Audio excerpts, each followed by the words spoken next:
broadcasting today from In Space at the University of Edinburgh, and I'm joined here today with Chris Leakey from MASTS. We're going to present a host of projects that Creative Informatics has supported in the last little while that deal with environmental issues. So in the weeks that Scotland is hosting COP26, we thought it was timely really to present these projects to you. We'd like to also mention some housekeeping to you. That's that this event is being recorded, so it is a live broadcast, but also that the chat is live and that we would really encourage you to use it to ask questions or post comments. So the environmental projects that CI has supported in the last number of years includes, for example, Cara Overy and Connected Innovators. We've had the Edinburgh 2 Library as resident entrepreneur, and we recently funded the Horizon project at Creative Coin. But today, we would like to present to you Ocean Artic project, which came up really about through the conversations that Creative Informatics is so very good at.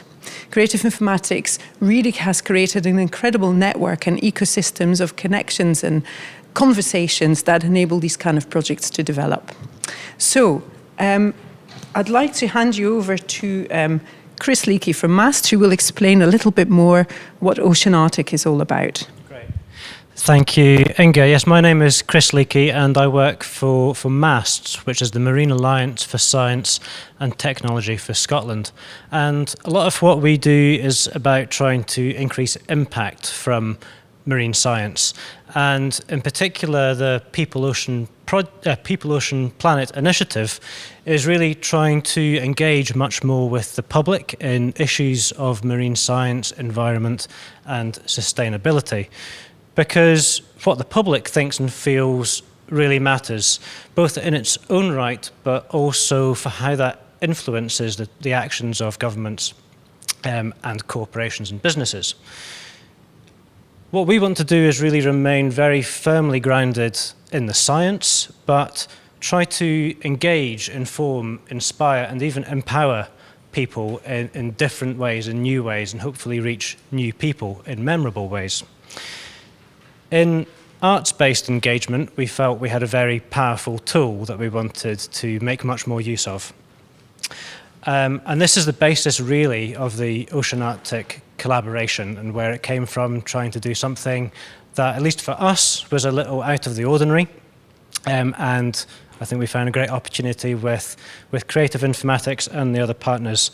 But we really do want to understand what it is that we're doing well, maybe what it is we can do better. And so to that end, near the end of today's event, we'll share a link with you for a survey, and I'd love you to fill it in, please. But thank you just from us to Creative Scotland as the core funder for this Ocean Artic project, also to core partners Creative Informatics and the Blue Action Project, which was an EU-funded research project across lots of UK and international science partners. On your screen now, there's a slide with all the names of all the different partners, and there's many more that we've picked up along the way. So thank you to all of those for making this possible, and also thank you to Eve and Michael, who've worked very hard on the Ocean Artic project, and I'm sure will continue to do so. Thank you, Chris. Now, I also forgot to mention that this project came about through one of those myriad conversations. So I'd like to flag up Nikki Vermeulen, who put us in touch with Colin Moffat as scientific advisor at the Scottish Government, who then put us in touch with you, Chris. And so one of the lead-up events that Creative Informatics has hosted was a data sonification event at which Michael Begg took place earlier last year. And then, of course, we had a lab earlier in the year that brought climate scientists and artists together, from which resulted this very commission. And I must give credit to Chris for taking this project by the horn and running with it and raising all the funding for this project and basically making it happen. So I'd like to also just flag up that we will also have 2 other projects that Creative Informatics has supported. One of them will be the Applied Arts Scotland collaboration that's been happening for a little while as well around climate data and circular economies. So you'll see some of that in the break. And collaboration with the British Council in Nepal. So The rest of the evening will take place as 3 lightning talks where we will introduce Yves Mosher and Lucretia. I've forgotten Lucretia's surname. Sorry, Chris. Thank you. And Sean Henley, who will do some lightning talks. Thank you. And that will be followed by a Q&A where you as audience can put questions to the panelists. I think that's all I need to say. And I think we're going to hand over to our first lightning talk, which is Yves Mosher, one of the commissioned artists. Thank you both. Take this off. So, thank you both. As they just said, I am Yves Mosher. I am one of the artists who is working on the Ocean Arctic project, and I just want to start with my immense gratitude to Chris and Inga and Hannah and MASTS and Blue Action EU and Creative Informatics for supporting this work. It's been a really exciting project to work on. And as Chris mentioned, this is sort of just a starting place for me. But also I wanted to be able to produce something that showed all the work that had gone in. And I'm going to walk through kind of talking about the process that was involved in the project and then introduce you to Ocean, who is a sort of way to showcase the work that I've been doing on this project. So my project is called Holding the Ocean, and the Ocean Arctic project started with 2 months of research. I've been working on climate issues and creativity around climate for about 15 years, but I was new to Scotland at the time, and this was a great opportunity to do a deep dive into the research happening in the Arctic, in the North Atlantic, and to really what's happening here on land in Scotland. So it gave me a chance to, the first thing I always want to do is dive into assessments and reports and find out what's the kind of general overview. I spoke to a number of researchers to find out what is the kind of information that's being researched, what's coming to light, what are they learning, and how can I get engaged as a creative producer in this research. And one of the things that I really found, what I heard from not only the hosts, MASTS, but also a lot of the researchers, is that where people are and where we want them to be with understanding their connection to the ocean is this vast cliff. And we need to kind of get them from one place to the next in a gentle, careful way, but we also need to get them to the point where they're more connected to understanding the things that happen on the ocean impact the things that happen to us here in Scotland. At the same time, the things that we do on the land here in Scotland impact the ocean. And that's a really big leap to try to explain that in a way that is inspiring to people, that enables action, that enables participation.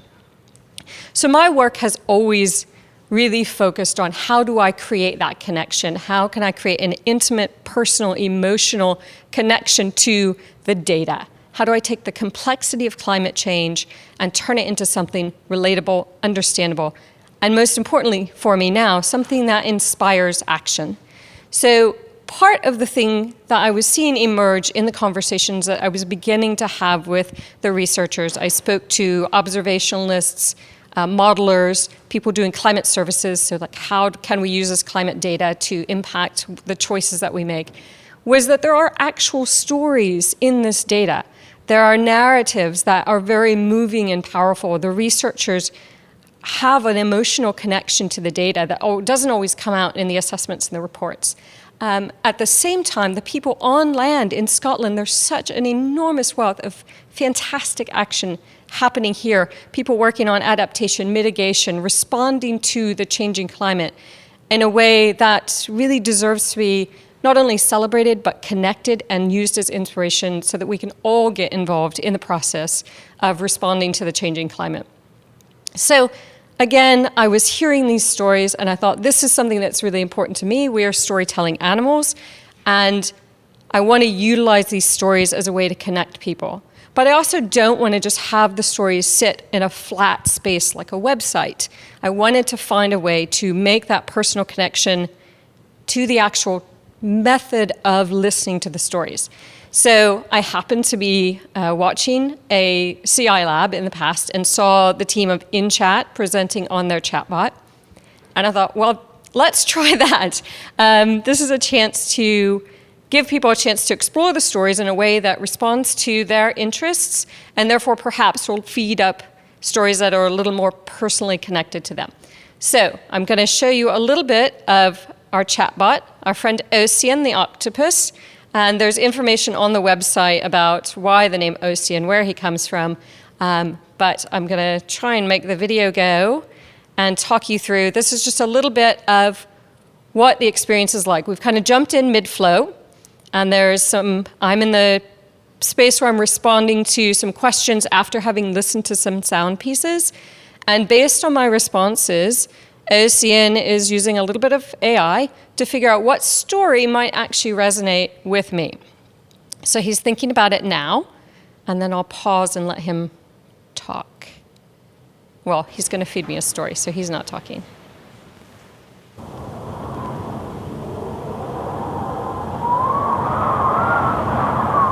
Arctic climate change is kind of a window into our future in a lot of ways. Even our best case scenarios are going to have radical impacts for a lot of people around the world.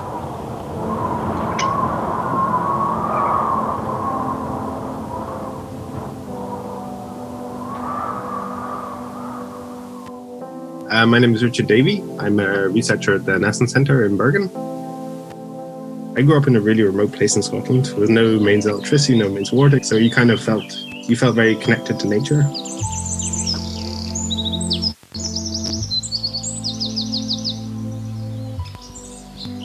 And I research the climate system, particularly in the Arctic.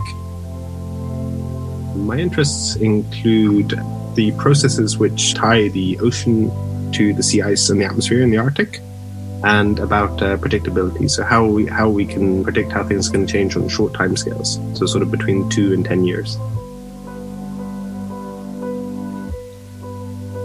And what sea ice does is essentially isolates the ocean from the atmosphere, so that you can't get any heat from the ocean into the atmosphere. So, for example, what we know is one of the biggest changes in the Arctic is that the sea ice is getting much thinner and much more fragile. And this means that it's much more susceptible to being broken up by storms and by waves.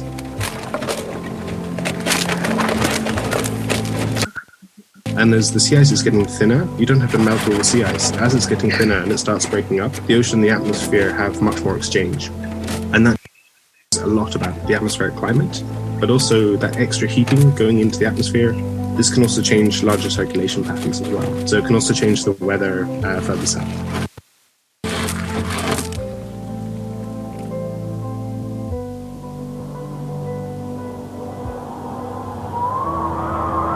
We're studying how cyclones in the Arctic break up the sea ice.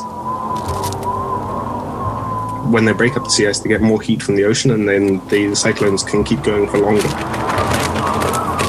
and continue to break up more sea ice. And one of the big challenges with this is we have a lot of different feedback processes in the Arctic, right? So we have where you get a little bit of extra heat, and that can have a huge impact on the atmosphere. And that creates a lot of sort of temperature feedbacks. Check out the Ocean, the chatbot. You can find him after this presentation. You'll find him at holdingtheocean.org/ocean. And you can go in and actually have the experience of listening to.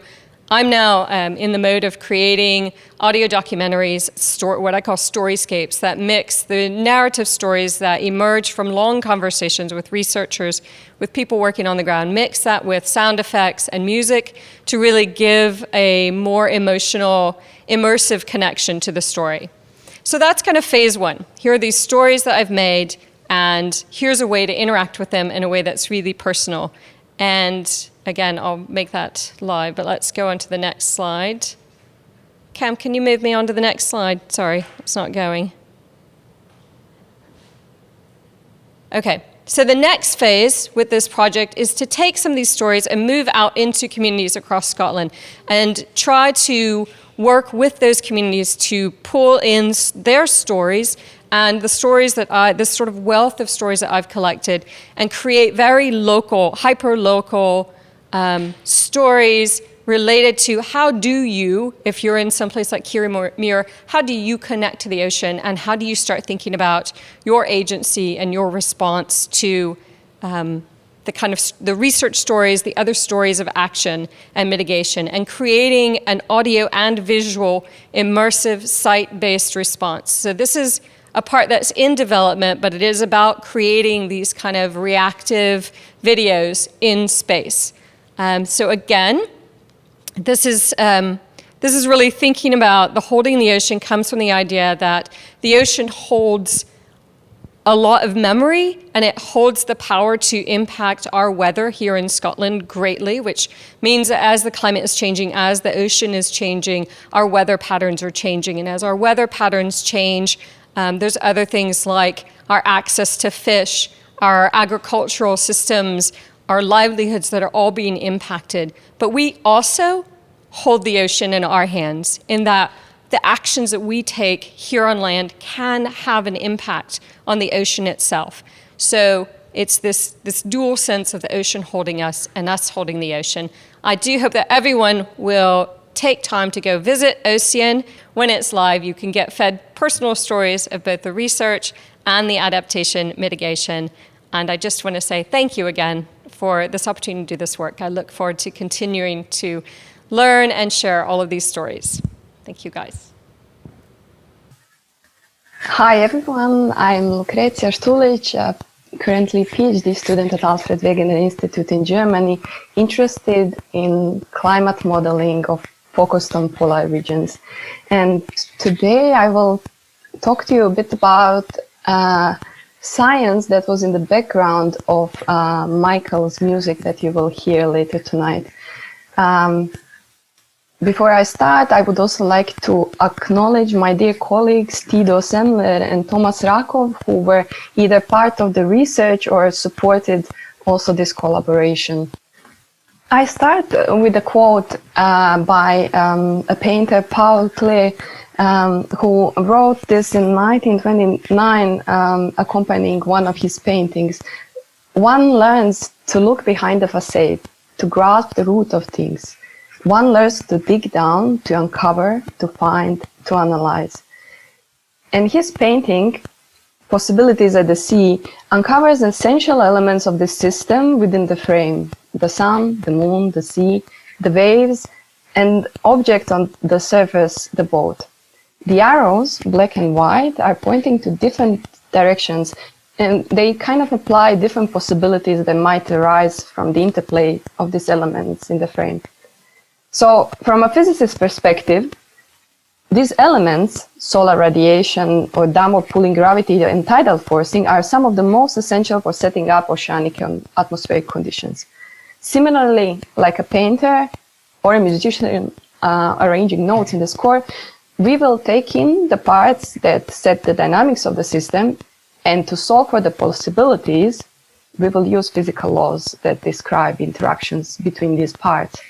Now, climate system is complex, and numerous feedbacks arise from the interactions of its elements.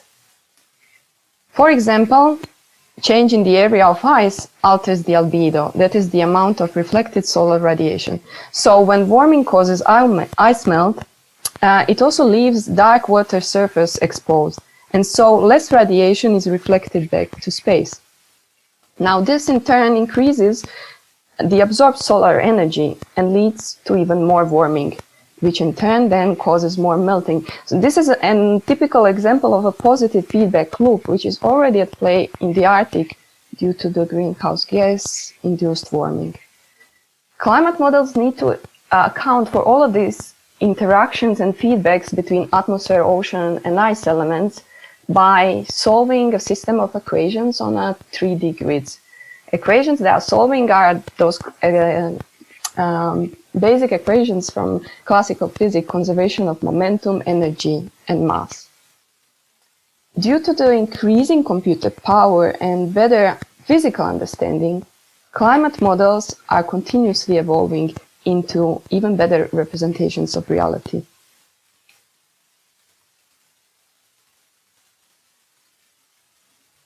This year's Nobel Prize in Physics went to a climate modeling pioneer Manyabi, whose early climate model simulations predicted impressively accurately the level of warming from increased CO2. Interestingly, these early simulations were running on a computer with only a half megabyte of RAM. For comparison, today we run our models on supercomputers with more than thousands of gigabytes of RAM. We are allowed to represent the Earth's climate system with more and more level of detail. In the background, you can see wind fields over Arctic with amazing sharpness and level of detail. And this is a result of next generation climate model simulations, which have capabilities to solve global Earth, ocean and atmosphere with resolutions of only a few kilometers. These models will in the future be able to provide us precise regional climate predictions, something that we desperately need to mitigate consequences of the climate change. And some of the early signs of the climate change came from the Arctic sea ice. These stripes are showing a sequence of a year-to-year Arctic sea ice extent from the dawn of satellite data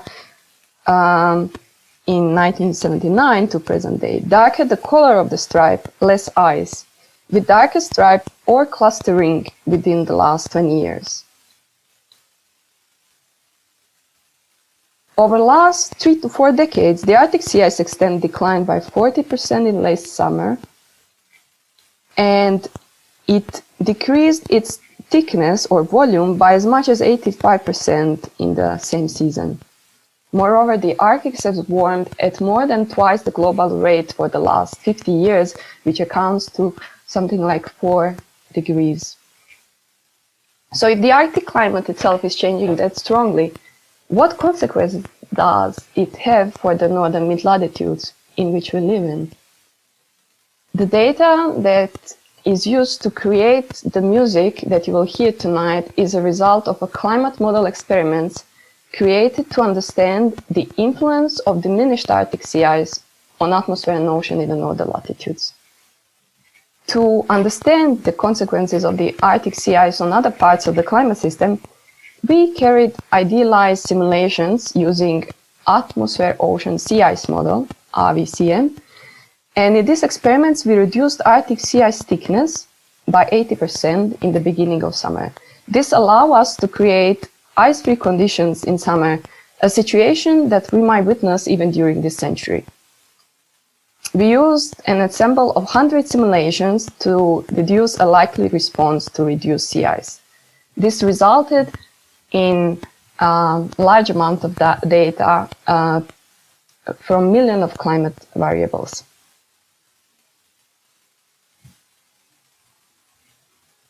So from a response to the reduced sea ice in our experiments, we found the temperature increase is strongest in autumn when the ice is still substantially diminished compared to normal, and then heat stored during summer in the sea is released to the atmosphere. Substantial warming persists during the winter too, and other local changes such as increase in evaporation and precipitation or reduced sea level pressure were also most noted locally in the Arctic. But beside the local changes, reduced sea ice conditions had remote impacts on the mid-latitudes, such as changes in pressure patterns or shifts of the cyclone activity. As a consequence of these remote actions, we could anticipate longer hot, dry, cold, or wet episodes, all of which can have major implications for society. Now, to search for the music in the climate data, I had to look at it with new eyes. I had to find a way to zoom into interesting bits of this vast data set and look for the exceptional events. So from the climate variables that we found important in the study, I produced daily streams of data based on mean state from our ensemble simulations that follow 1 year with normal ice conditions and reduced ice conditions. So by looking at variations of this variable that I'm now showing, one could already see a possibility from music rising. We zoomed into specific regions and events to create space for different musical texture to arise. And then from there on, Michael took on, did his magic to look behind the facade and to uncover a more visceral point of this research and make us face the possibility of the climate change more proximately, I would say. As in his search, I dare to say Michael was resembling a physicist who understands different interactions between the climate variables. So with this common note, I would like to emphasize a few key sentences that I would like you to keep in mind for this evening, and that is that the models we build help us to understand how different components of climate system develop in the changing climate. And they agree that changes, such as those in the Arctic sea ice, will increase with the warming. And on an occasion such as this, when science conjures both reason and emotion, the result can be powerful. And I think, and I hope this evening you will be touched by this music, and it can then also provoke action. Thank you. Good evening. I am Dr. Sian Henley from the University of Edinburgh, and I am an Arctic research scientist. I'm sorry that I can't be with you this evening. I had very much hoped to be, but I'm in Glasgow for the COP26 Climate Change Conference.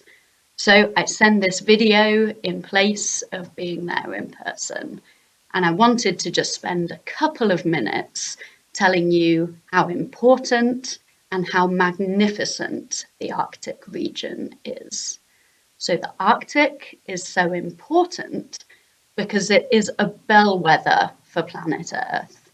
Changes happening in the Arctic warn us of what is to come throughout the rest of the planet and acts as an early warning signal of what we might see in the future. The Arctic is also important in driving change throughout the rest of Earth's climate and ocean system, because there are very strong links between what's happening in the Arctic and the rest of the Earth processes. And there are many long-range impacts of Arctic change affecting Northern Hemisphere weather, ocean circulation, and the productivity of the global oceans. And the Arctic Ocean in itself is critically important for hosting a large and highly productive ecosystem and rich feeding grounds for animals that live in the Arctic year-round and those that migrate for thousands of miles that come to the Arctic and feed on its rich resources. And this productive ecosystem is supplied with food by tiny microscopic plants called phytoplankton. And these phytoplankton occur in enormous blooms every spring when the Arctic sea ice retreats, as light returns to these high northern latitudes, temperatures increase, and the sea ice retreats. And it's this phytoplankton bloom that the magnificent piece of music that you are going to hear by Michael and his colleagues is all about. So, as I said, the phytoplankton bloom provides the food source for the entire ecosystem, so it's critically important. Over the winter time, the Arctic is dark and very cold, and there is a thick sea ice cover which acts as a cap over the ocean. But in springtime, the sea ice retreats and the phytoplankton bloom bursts into life. And this phytoplankton bloom kickstarts the entire ecosystem and makes the Arctic the incredibly productive and important ecosystem that it is, feeding the zooplankton, the tiny animals, which in turn feed the fish and the seals and the seabirds, all the way up to the apex predators, like the polar bear, that I've been lucky enough to see. But change is underway in the Arctic, as you're probably all aware. The sea ice is retreating. The Arctic is warming at a rate twice the global average. And this is causing substantial changes in the timing and the magnitude or the size of these phytoplankton blooms, and therefore the food available for the entire ecosystem. So the ecosystem is changing, and the processes and food webs within it are shifting fundamentally. So what we need to do to protect these ecosystems and the vital role that they play in the Earth's climate and ocean system, we need decisive, immediate action on global climate change through reducing our emissions of greenhouse gases like carbon dioxide. But at the local and regional level, we also need effective management of these marine ecosystems in order to conserve them so that they can maintain their critical function and their beauty long into the future. And as we make these decisions, we need to ensure that the voices of the indigenous people who have lived in the Arctic for thousands of years are heard, and that those people have a central place at the table. Now, I am lucky enough to have been to the Arctic 6 times, and I just wanted to share some of that incredible experience. The Arctic is a magnificent place with awe-inspiring seascapes and incredible wildlife. And when you're there on the bow of a research ship surrounded by sea ice and spectacular ocean beauty, you get a real sense of how special this place is, and also how important it is. But there's also a deep emotional wrench and feeling that this place is fragile. And hopefully this music that Michael has created goes some of the way to capturing that extraordinary beauty, the drama that happens as the seasons change, and the importance of these ecosystems and the Arctic as a whole, but also the fragility and the need to protect these systems so that they can remain so beautiful and so magnificent and so important long into the future. Thank you for those lovely presentations. We're now back into In Space, and we're here at the panel discussions, and Lucretia will be joining us live as well. So I'd like to flag up that the beautiful seascapes that Sian was referencing are actually on display behind us. They're the images by Andy Crabb and Michael Schneider, and you'll hopefully see a little bit more of that later in the performance. So we wanted to have a bit of a discussion about these art-science collaborations in this panel, and we would invite you as an audience to please put questions to us in the Q&A afterwards. So, Lucretia, I think I will start with you. How has the process of collaboration shaped your perception of your own work, your collaboration with Michael and maybe others? I mentioned during the presentation the chance to have a conversation about turning data to music, and then chance to hear the first examples of it made me look at the data with more sensible eyes. I've looked into more details. I also was more focused on looking for exceptions rather than averages or robust signals that to produce science we are dedicated to look at. This opened my eyes to more possible futures or possible consequences, and in the same time I do appreciate the beauty of these patterns that are naturally coming from climate. So I think the conversation between me and Michael was a first point in that change of perspective. But then, of course, hearing it is a completely another experience, which allows you to connect to this data, like in a more subjective way, not as a person who worked on it, but as a person who like now understands it as its existence in another dimension of this data, as a physical reality. Thank you. Michael, so how has it impacted your practice, this collaboration? Well, the first thing that struck me was when Lucretia shared the data with me, I was expecting to find these great big dramatic shifts that would articulate in a very clear and dramatic way how awful things were becoming.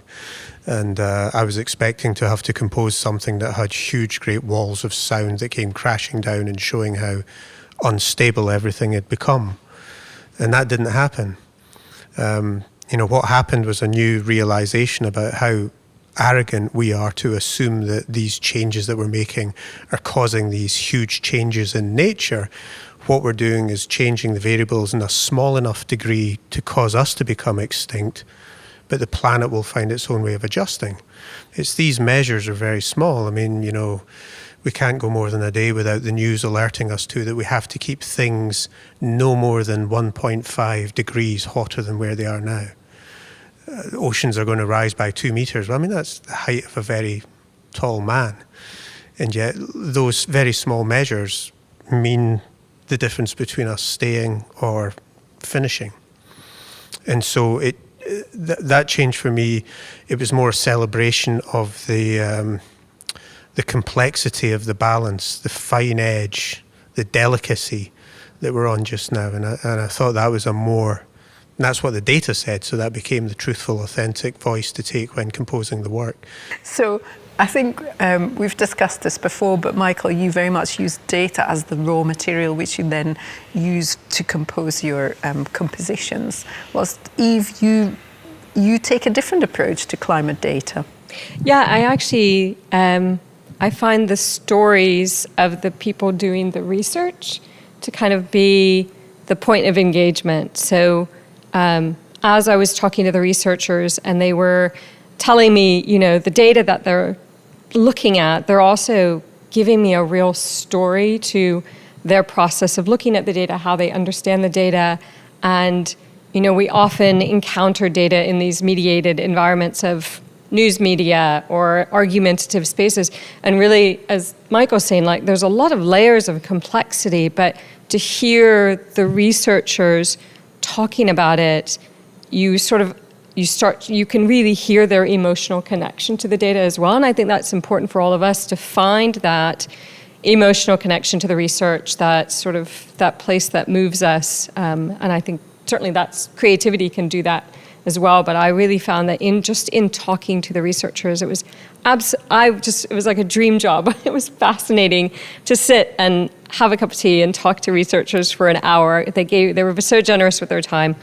But then also to realize that as they're telling me this, I can really sense how connected they are to what they're seeing, what they're modeling, witnessing and being able to act as someone who can then transcribe that to the public felt like a really important role to me as well. So, Chris, ultimately this is all about public engagement, and from a climate science perspective, certainly, what have you seen or experienced when you've put yourself into the shoes of the audience? Because your main brief, so to speak, is about audience engagement. Yeah, absolutely. And I think thinking about it from the audience's perspective, yes, about, like Eve was saying, is that emotional experience of the science and the data and the stories surrounding it. And I guess what I'm very conscious of from the scientist's point of view is that they often have, there's a sort of an odd cultural phenomenon as a scientific, as an academic, that you feel to be taken seriously, you need to be emotionally disconnected from your work. You need to remain very objective, and it's the science and the data. But a lot of scientists have a very sort of hidden emotional relationship, and they can experience it through taking part, but also experience the audience's reaction emotionally to the music or to the stories. And so I think that's what we want the audiences to try and recognize, that what we're doing here is well grounded in the science. It's, where it's coming from is from a very robust scientific place, but they're making that emotional connection to their own lives. So, Lucretia, I'm aware that you're sitting slightly remote from us there, but what do you think are the key skills that both artists and scientists may need to make a successful collaboration? Asked a question before when presenting our work to my colleagues at Alfred Wegener Institute, if I thought that some musical background would be crucial to work on this sort of collaboration, and I actually don't think so. I think one is on both sides, what is needed is really to be open-minded and approach things more intuitively. And I think here we had this topic was engaging enough, and we had the same interest behind to communicate the seriousness of the situation, to also make people understand complexities which are difficult to describe in a linear fashion and in a different way, and music is for that a perfect playground, I would say. So I would really say that having a conversation between scientists and a musician in this case is fruitful for both sides, and I don't think any limitations are being posed by either lack of scientific background in the artist's case, or on the other side, maybe on the musician's case. It maybe made some things easier, but it doesn't provide a limitation.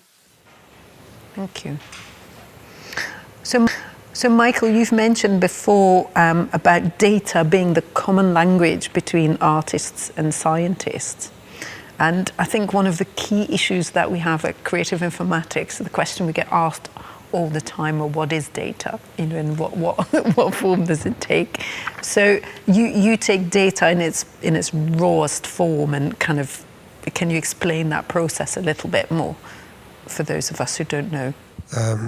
Who was it who said that data is just an opinion expressed in numbers? It's not as coldly objective as the general public are often led to believe. There's still a lot of room for interpretation in there, and I think it's one of the great creative aspects of a scientist's life is that they have to interpret the data and present it in a certain way that is truthful to the data, that gets the message across as clearly as possible. And that's, I think, what I was getting at when I came out with what is effectively a pretty good soundbite, even though I say it myself. I mean, data is the common vocabulary for science and arts. There is so much of data. Data is driving everything that we do, even when we're asleep, it seems to me. And so this is the common place where we meet. So for me, I mean, it starts off quite early on in the process. It's a kind of it's data sonification. It's just finding a sound representation for each data point that comes in on the stream. And once those sound streams are in place, I have to then make the decision as a composer or sound artist as to how much I can safely manipulate those sounds without it becoming inauthentic or no longer representative of the data.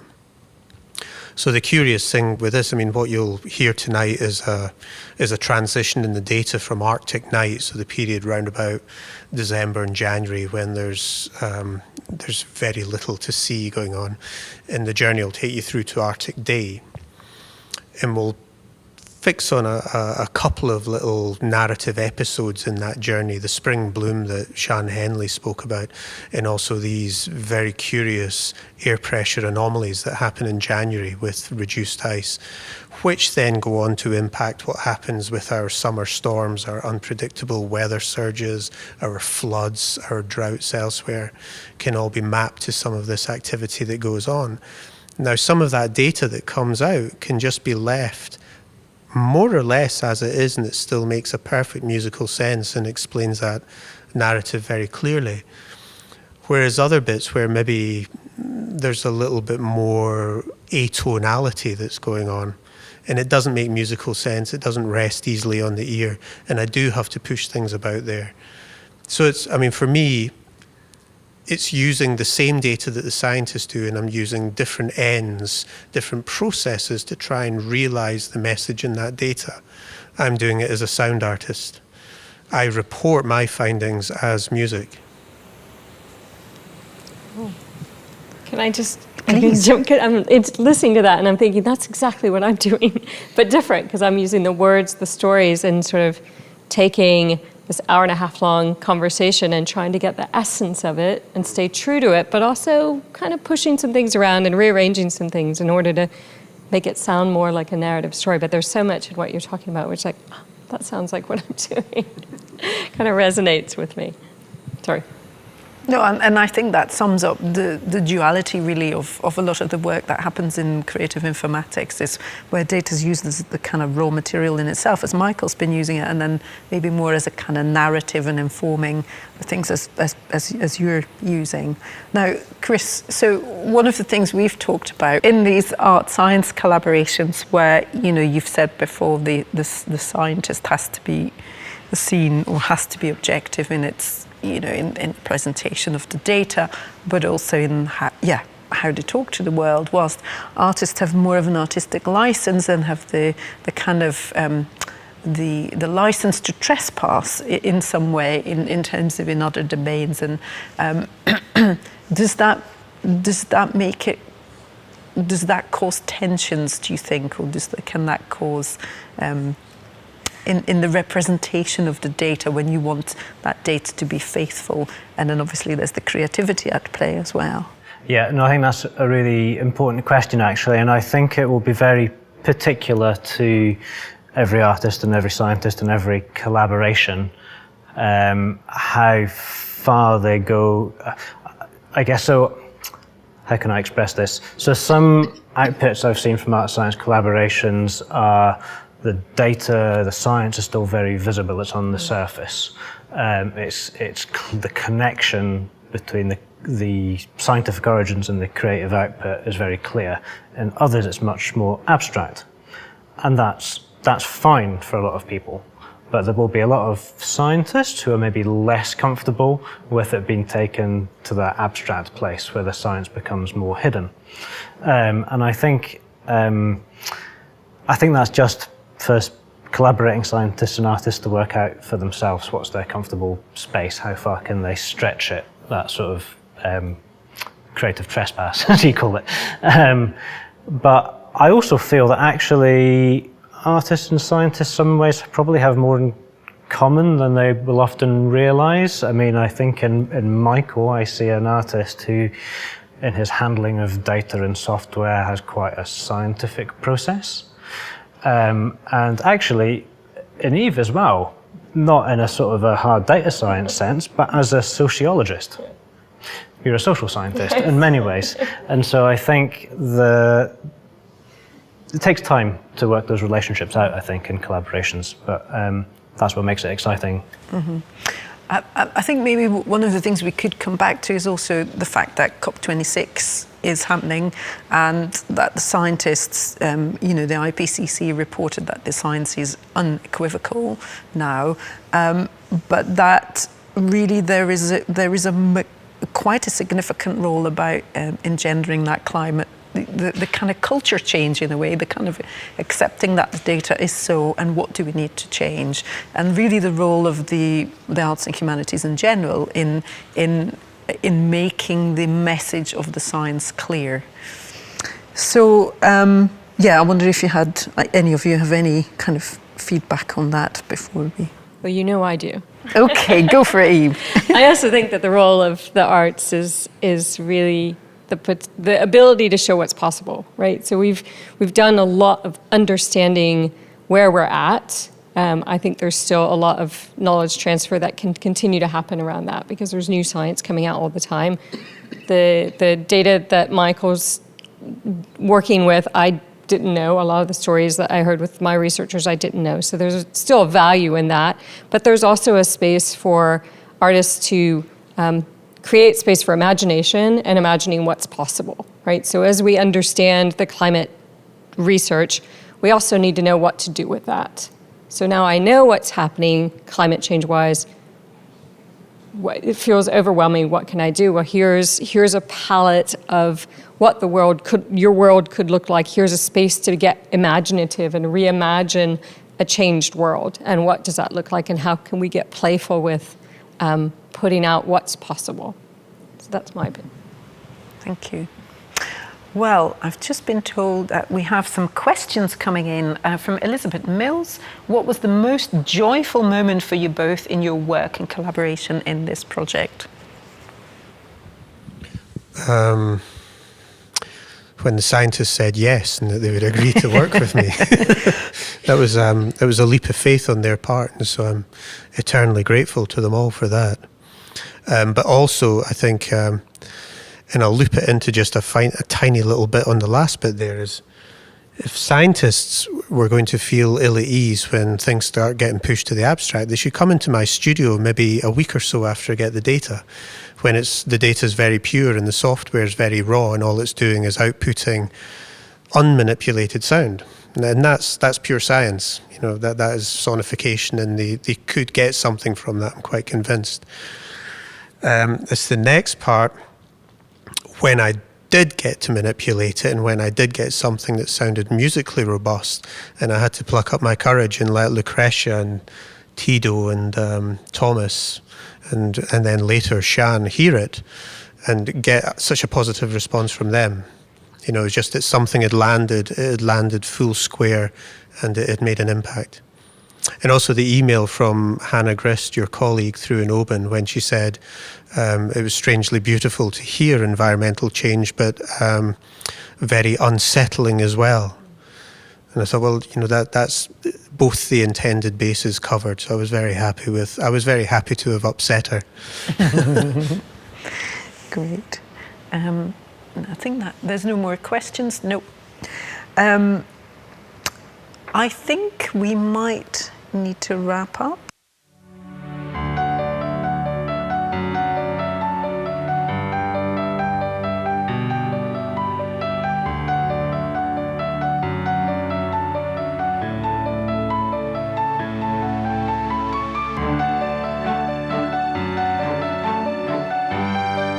Tell me very briefly about your business in your own words. There are around 15.5 million menstruating person in Nepal, and they are producing around 18.9 million ton of menstrual waste. These menstrual waste take 600 to 800 years to degrade. We felt like a big push is required to promote green production and consumption. हाम्रो औजारको motive चाहिँ अब ह्यान्डलुमहरुमा work गरेर र त्यसबाट अब क्राफ्टम्यानहरुलाई पनि के अपलिफ्टमेन्ट हुने हिसाबमा र मार्जिनलाइज वुमेनहरुलाई पनि स्वरोजगार हुन सक्नुहोस् भन्ने मोटिभका साथ हामी यसमा अगाडि बढिरहेका छौं. So our business is called Thunlam. Thunlam in Tibetan means collaboration and harmony. So at core, our business is about long-term collaboration with the nomadic herders of Upper Mustang, also known as Drokpas. Tao is basically, like simply put, it's a system designed to bring local yogurt makers with the consumers in a more ethical and sustainable way. Dying ट्रेडिसनहरुलाई revive गर्नलाई चाहिँ यो bamboo craft फेरि मार्केटमा ल्याउन खोजेको जुन more sustainable पनि हुनेछ र सबै नेचर बेस्ड हुन्छ. It's very important to produce toys within the country by utilizing local resources and working with local craftsmen. If you could tell us briefly where the materials come from. So in Nepal there is a lot of community forest managed by farmers and local people. At a larger scale I can work with these community to resource woods from community forests. Currently we are using bamboo by the neighboring communities. So there's like 4 communities of craft artisans who work together to bring this one product to light. It's about the pottery makers, it's about the weavers, it's about the people who make the lid, and another is the yogurt makers themselves. We are partnering with Drokpas to create utilitarian and global products from trimmed yak hair. हामीले use हुने मटेरियलहरु source गर्नलाई चाहिँ upcycle गर्नुपर्ने हुन्छ हैन. अब upcycle गर्दाखेरि अब फर्निचर्सहरु collect गर्नुपर्ने हुन्छ. त्यसले गर्दाखेरि चाहिँ अब हामीले डिफरेन्ट वेस्ट हाउसेसहरुसँग हामीले कोल्याबोरेट गरिसकेका छौं. Once the banana tree is planted, after it gives out fruit, generally it is cut down because it is an agro waste. We are buying the agro waste from the farmers, so the local community people get benefited out of it.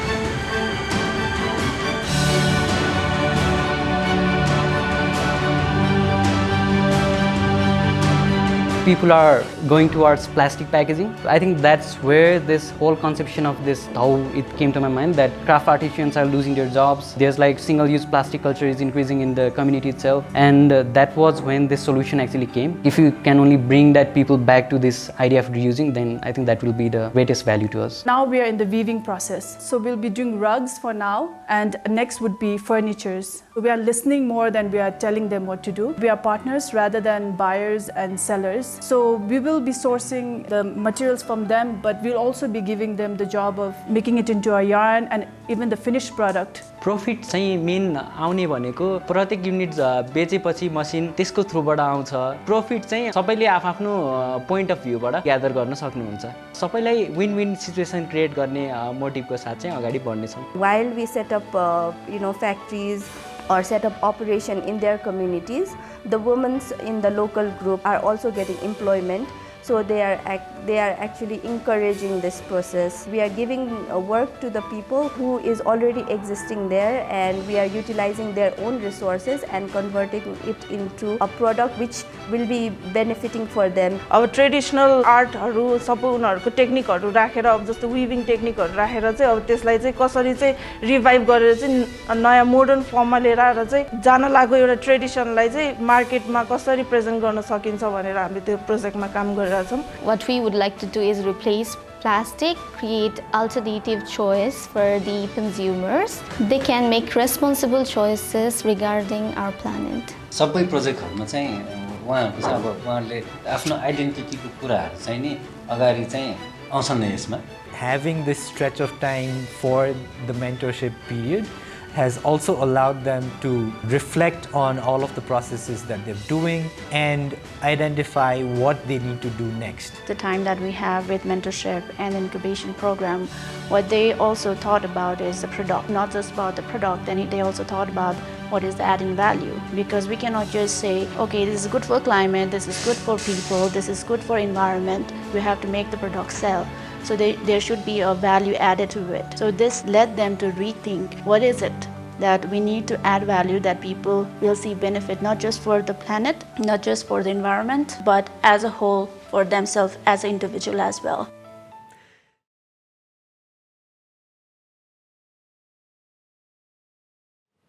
Apologies for the slightly abrupt segue into that short little film. So we discussed earlier about imagining this future world, that is future climate resilient world really. And hopefully you saw in the last little film, which was the Nepal project with the British Council in Nepal, that starts to imagine what this kind of climate resilient world might look like through nature inspired making. Now, the collaboration with Applied Arts Scotland and Creative Informatics started in February 2020 when we got together with the lab in the Botanical Gardens. And from that led to the Road to COP26 Innovation Grant project, which introduced 50 young entrepreneurs to the circular economy principles, where material life cycles are considered from cradle to cradle and nature-inspired climate solutions were encouraged.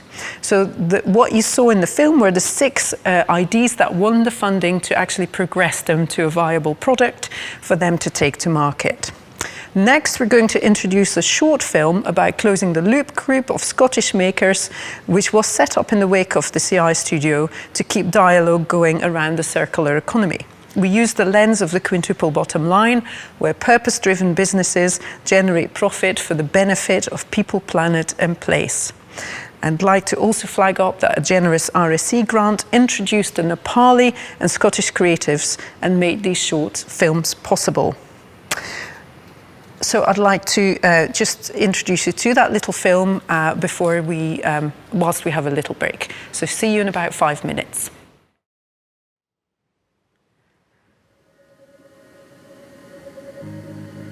The Closing the Loop group of makers interrogate circular economy principles through making. The makers, whose practices range from ceramics, jewellery, lighting and textiles, interrogates how craft makers' practices are closing the loop in their daily business and how nature-inspired making can generate climate solutions. One way in which we have been exploring these new economic models is to view them through the lens of the quintuple bottom line.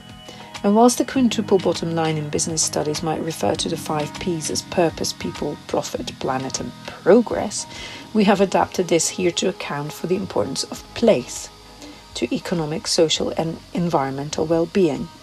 How do local environments inform creative practices in communities? And vice versa, how might creative practices regenerate and support natural environments? Our immediate environment is irreplaceable, surrounded by precious forests and rewilded spaces, all a reminder of what we need to preserve and nurture. Waste management is an area of great concern. All offcuts and breakages are added to our curated waste pile to be repurposed into future products. Any other wood-based materials that don't make the sacred waste pile are combined with our sawdust. This then feeds our stoves, which in turn provide heat and hot water both to the studio and the family home. All of the wood we use is native to Scotland. We know the material source of each wood-based piece we create. We can shed light on why it was felled, where it came from, and can even give the buyer an exact grid reference linking their product to place. MIMO exists to support vulnerable people and vulnerable communities by upskilling them and providing them with a source of income. We also work with local organisations who support similar vulnerable groups and train them in sewing skills. Sometimes it takes a bit longer for us to produce new products, but we train people as we go, and our products have a great story to tell as a result. We often waste materials or make unsustainable choices without noticing the consequences or impacts of our actions on environmental sustainability or on our mental health. Sustainable environments support health and well-being in any ecosystem. A slow dance that enables us to protect the world from the environmental pollution that is often associated with our contemporary worlds of art and craft. Using waste materials such as the white takeaway carrier bag affords me the opportunity to discuss cultural and personal values with the people that I meet. These aspirational goals for change are what drive my use of materials. Transforming these discarded materials and using them as conversation starters is my main purpose when making, no matter what the material.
Thank you to Michael Begg and the Black Glass Ensemble for this absolutely mesmerising performance here at InSpace.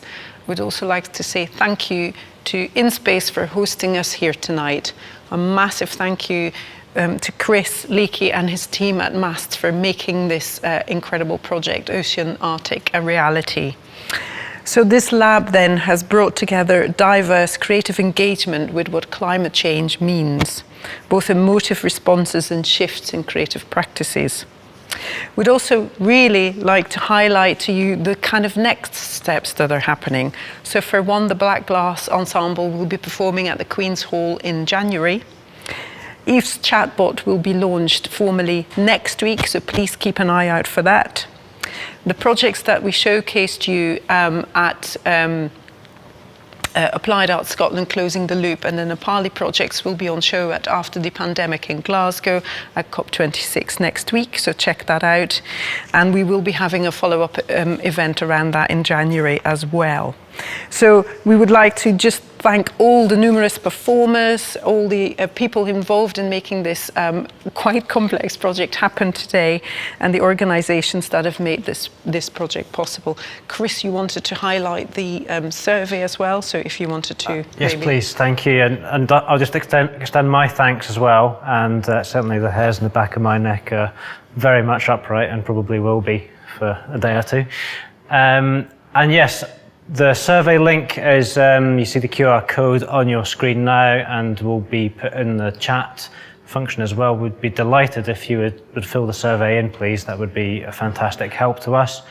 And those of you that go on to enjoy Eve's chatbot experience with Ossian, there's a separate survey for that experience as well. So thank you very much in advance for your contributions there. And thank you again to everybody, the team here, and for joining us tonight. And a massive thank you to all of you here. It was, as you said, it was sort of back of the neck. Yes.